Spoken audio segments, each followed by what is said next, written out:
हे लाडू बनवण्यासाठी गॅसवरती कढई गरम करायला ठेवली। त्यात घेतलेत 50 ग्रॅम बदाम किंवा मग वाटीचं प्रमाण म्हणाल तर पाव वाटी हे बदाम आहेत। यासोबतच इथे मी घेतलेत पाव वाटी म्हणजेच 50 ग्रॅम काजू। आता काजू आणि बदाम आपल्याला 1 मिनिटभर फक्त मंद गॅसवरती भाजून घ्यायचे। खूप जास्त भाजायची गरज नाहीये, थोडीशी भाजले तरी सुद्धा चालेल। आपल्याला फक्त हे थोडे खरपूस करून घ्यायचे। त्यासोबतच इथे आपण टाकलेत 2 टेबलस्पून एवढे पिस्ते। वजनी प्रमाणात हे 20 ग्रॅम आहेत। आता हे सगळे जिन्नस छान भाजून घेतल्यानंतर हे थंड झाल्यावर आपल्याला मिक्सरमधनं वाटून घ्यायचे। तर मी इथे हे थोडेसे जाडसर असे वाटून घेतलेले आहेत। तुम्हाला हवं तर हे तुम्ही फक्त कुटून घेतले, म्हणजे तुम्हाला जर याचे जाडसर तुकडे हवे असतील तर हे कुटून घेतले तरी चालेल, किंवा मग सुरुवातीलाच याचे तुकडे करून मग भाजून घ्या। पण मी इथे अशी थोडी जाडसर पावडर याची बनवून घेतली आहे। आता ह्याच कढईमध्ये मी घेतले 2 टेबलस्पून तीळ, त्यासोबत 2 चमचे म्हणजेच 2 टेबलस्पून खसखस घेतली आहे। तर हे सगळं आपल्याला अगदी मिनिटभर भाजून घ्यायचं। हे खूप जास्त भाजायची गरज नाही आहे। त्यातच आता मी इथे 2 चमचे किशमिश म्हणजेच बेदाणे टाकून घेतलेत। हे खूप भाजायची गरज नाही, पण तुम्हाला हवं तर हे बेदाणे तुम्ही तळूनही घेऊ शकतात। आता ह्याच कढईमध्ये मी 2 चमचे तूप घेतलं आहे। आपल्याला हे लाडू बनवताना जेवढं गव्हाचं पीठ वापरू त्याच्या साधारण निम्मे आपल्याला तूप वापरायचं आहे। तर सुरुवातीलाच मी इथे 2-2 चमचे करत तूप वापरणार आहे। 2 चमचे तूप गरम करून घेतलं, त्यामध्ये आपल्याला डिंक तळून घ्यायचा आहे। इथे मी घेतला आहे 20 ग्रॅम डिंक, किंवा मग टेबलस्पूनचं माप म्हणाल तर 2 टेबलस्पून हा डिंक आहे। हा डिंक आपल्याला मध्यम गॅसवरती छान खरपूस तळून घ्यायचा। आतपर्यंत तळला जाईल आणि पॉपकॉर्नसारखा हा फुलून येईल इथपर्यंत तळायचा, म्हणजे हा डिंक छान तळला जातो। जर तुम्ही डिंक कमी तळला तर आतमध्ये तो कच्चा राहू शकतो। तर हे पहा, इथे मी हा सगळा डिंक छान तळून घेतलेला आहे। आता डिंक तळून झाल्यानंतर हा आपण बाजूला काढून घेऊ। यातच मी घेतलेत 1 कप म्हणजेच वाटीचं प्रमाण म्हणाल तर साधारण 2 वाटी भरेल एवढे मखाणे। मखाणेसुद्धा आपल्याला मध्यम गॅसवरती छान खमंग असे भाजून घ्यायचेत। जे तूप शिल्लक होतं त्यातच मी हे मखाणे टाकून घेतले। मध्यम गॅसवरती हे 2 मिनटं छान भाजून घेते। मखाणे अशा पद्धतीने छान खरपूस होतील इथपर्यंत आपल्याला भाजून घ्यायचेत। आता डिंक आणि मखाणे थंड झाल्यानंतर मिक्सरमधनं हे आपल्याला वाटून घ्यायचे। दोघं एकत्र वाटले तरी चालेल। हे पहा, इथे हे आपलं मिश्रण तयार आहे। आता पुन्हा या कढईमध्ये मी 2 मोठे चमचे तूप घेतलं। यात आपल्याला गव्हाचं पीठ टाकून घ्यायचं आहे।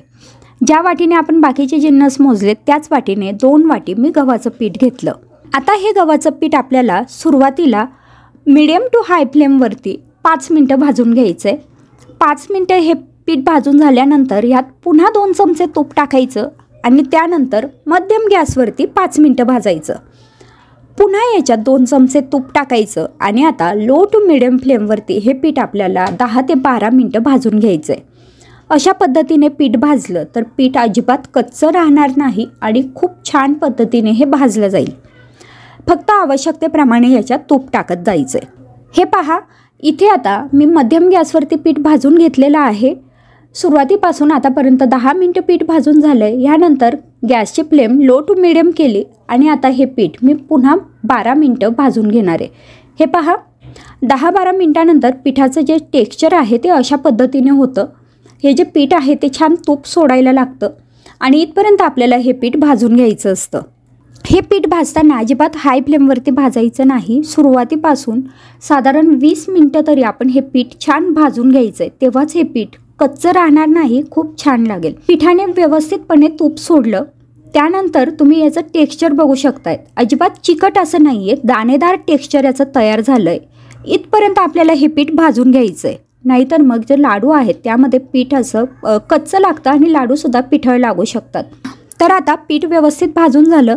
यामध्ये आपण डिंक आणि मखाण्यांची जी पूड तयार करून घेतलेली होती ती टाकून घेतली। तर ही पूड टाकल्यानंतर सुद्धा आपल्याला हे पीठ असंच भाजून घ्यायचं आहे, कारण मखाणे आणि डिंकात सुद्धा तूप होतं आणि हे तुपामुळे आपलं जे पीठ आहे ते सुद्धा छान भाजलं जाईल। शिवाय डिंकात काही थोडाफार कच्चापणा राहिला असेल तर तो सुद्धा निघून जाईल। हे पहा, आता इथे पीठ किती व्यवस्थित भाजलं गेलं आहे, अगदी छान पातळ असं तयार झालं आहे, खूप छान तूप सुटलं आहे। आता ह्या स्टेजला ह्याच्यात आपण टाकून घेणार आहोत बदामाची, म्हणजेच आपण जे ड्रायफ्रूटची पूड बनवून घेतली आहे ती, काजू, बदाम, पिस्ते। ह्याची पूड टाकल्यानंतर सुद्धा लो फ्लेमवरतीच आपल्याला हे एकजीव करायचं आहे आणि आता अगदी मिनिटभर फक्त आपल्याला हे भाजून घ्यायचं आहे. भाजून घेण्यापेक्षा हे फक्त एकजीव होईल इथपर्यंतच आपल्याला गॅस चालू ठेवायचा आहे. त्यानंतर गॅस बंद केला तरी चालेल. आता यानंतरच लगेच मी ह्याच्यात तीळ, खसखस आणि जे आपण मनुके म्हणजेच किशमिश टाकून घेतले होते बेदाणे, तर ते टाकून घेतले आणि ते टाकल्यानंतर हे पुन्हा एकजीव केले. आता गॅस बंद करायचा आहे. आता याच्यात आपल्याला टाकायचं आहे पाव चमचा वेलची पूड म्हणजेच विलायची पावडर.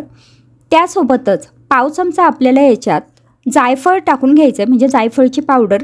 जर जायफळची पावडर नसेल तर अशा पद्धतीने जायफळ किसून टाका, पण साधारण पाव चमचा भरेल अंदाजे त्या पद्धतीने ही टाकून घ्यायची. आता हे सगळं चांगलं एकजीव केलं. त्यानंतर ही कढई आपल्याला आता गॅसवरून खाली उतरून घ्यायची आहे. 1 वाटी गुळाची पावडर मी टाकून घेतली आहे. गुळाची पावडर नसेल तर गुळ बारीक चिरून किंवा किसून टाकला तरी चालेल. गुळ पावडर टाकल्यानंतर चांगलं एकजीव करायचं. मिश्रण गरमच आहे त्यामुळे ही जी गुळ पावडर आहे ती ह्याच्यात अगदी व्यवस्थित मिक्स होते. तर हे पहा, इथे गुळ पावडर छान मिक्स झाली आहे. यानंतर गॅसवरती कढई गरम करायला ठेवली. त्यात 2 चमचे तूप टाकलं आणि ह्यात आता 1 वाटी आपल्याला गुळ पावडर टाकायची. आता ह्यावेळी आपल्याला याचा पाक बनवून घ्यायचा आहे. तर निम्मे गुळ पावडर आणि निम्मे गुळाचा पाक असं टाकल्यामुळे तुमच्या लाडूंची जी चव आहे ती खूप छान होते. शिवाय लाडू बांधताना बऱ्याचदा कोरडे होतात, तर तशी समस्या येत नाही. तर हे शेवटचा लाडू वळेपर्यंत आपले जे मिश्रण आहे ते छान मऊ असं राहील आणि आपल्याला लाडू अगदी व्यवस्थित वळता येतील. तूप आणि गुळ हे एकत्र केल्यानंतर मंद गॅसवरती मी याचा पाक बनवून घेते. आवश्यकता वाटत असेल तर याच्यात अगदी चमचाभर तुम्ही पाणी टाकू शकतात. हे पहा, अशा पद्धतीने गुळ वितळला की त्यानंतर मंद गॅसवरतीच हा शिजू द्यायचा आणि त्याला थोडासा असा फेस आला की लगेच गॅस बंद करायचा. आता इथे आपला पाक तयार झालेला आहे. हा पाक सुद्धा आपण जे लाडूंचं मिश्रण बनवून घेतलं होतं त्यात टाकून घेऊ. पाक टाकल्यानंतर हे चांगलं एकजीव करायचं आणि आता आपण याचे लाडू वळायला घेऊ. तर लाडू वळताना तुम्हाला हवे त्या आकारात छोटे किंवा मोठे लाडू तुम्ही याचे वळू शकतात. गूळ आणि गुळाचा पाक हे दोन्हीही टाकल्यामुळे अजिबात हे मिश्रण कोरडं होणार नाही आणि अगदी तुम्हाला व्यवस्थित लाडू वळता येतील. त्याच पद्धतीने जर तुम्हाला इथे तुपाचं प्रमाण कमी जास्त करायचं असेल तर तुम्ही तसं सुद्धा करू शकतात. ड्रायफ्रूट जे आहेत ते सुद्धा आपण आपल्या आवडीप्रमाणे वापरू शकतो. डिंक तर आपण इथे वापरला आहे, पण जर तुम्हाला मेथी किंवा मग खारीक खोबरं वापरायचं असेल तर ते सुद्धा तुम्ही ह्या लाडूंमध्ये टाकू शकता. पण फक्त ड्रायफ्रूट वापरून सुद्धा हे लाडू खूप छान लागतात. मी आता हे सगळे लाडू इथे वळून घेतलेले आहेत आणि एवढ्या प्रमाणात माझे जवळपास 800 ग्रॅम म्हणजे पाऊण किलो लाडू तयार झालेत आणि नगाने म्हणाल तर साधारण 22 लाडू इथे तयार झालेले आहेत. हे लाडू बनवण्यासाठी इथे गॅसवरती मी एक कढई गरम करत ठेवली. कढई गरम झाली की त्यात आपल्याला 2 वाटी खोबऱ्याचा किस टाकायचा आहे. हा खोबऱ्याचा किस आपल्याला मंद गॅसवरती छान खरपूस भाजून घ्यायचा आहे.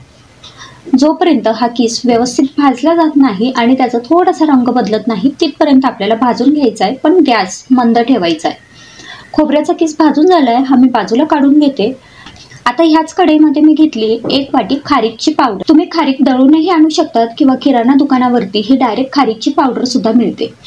ही खारीकची पावडर सुद्धा आपल्याला अगदी मंद गॅसवरती छान भाजून घ्यायची आहे. अगदी 1-2 मिनिटं भाजून घेतल्यानंतर ही खारीकची पावडर सुद्धा मी आता बाजूला काढून घेतली आहे. आता या कढईमध्ये मी 2 ते 3 चमचे साजूक तूप घेतलंय. तूप गरम झालं की याच्यात आपल्याला डिंक टाकून घ्यायचा आहे. तर साधारण पाव वाटी किंवा मग चमच्याचा अंदाज घेतला तर 3 चमचे हे डिंक आहे. डिंक आपल्याला या तुपामध्ये छान तळून घ्यायचा आहे. जोपर्यंत डिंक छान फुलत नाही आणि अगदी पांढरा शुभ्र होत नाही तोपर्यंत तळून घ्यायचा आहे. डिंक तळून झालेला आहे तो मी काढून घेते आणि ह्याच तुपामध्ये आता मी बदाम तळून घेणार आहे. तर पाव वाटी मी इथे बदाम घेतले. बदाम किंवा हे जे सगळं साहित्य आहे याची क्वांटिटी तुम्ही तुमच्या आवडीनुसार कमी जास्त करू शकतात.